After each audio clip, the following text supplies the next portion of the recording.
May 25th, 2009. I'm here in the truly antique train that goes from Palma de Mallorca to Sóller, the mountain town of Sóller. We just departed at 10:55. It's going to be about a 1-hour ride here.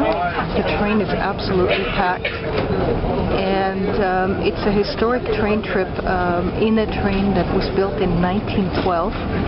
Even the train car itself is old and historic, and all the train cars are still authentic from that time, including the locomotive. And supposedly a beautiful ride through the mountains. Right now we're going through the city of Palma, and we're going to go to see, there's a reflection of the train in the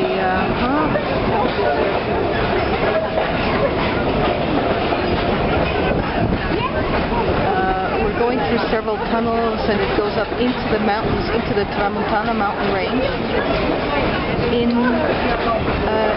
on the island of Mallorca. And it's sort of one of those must-do activities when you get on the island. You have to do that. The conductor is here. I have to get my ticket out, and I'll be back in a second.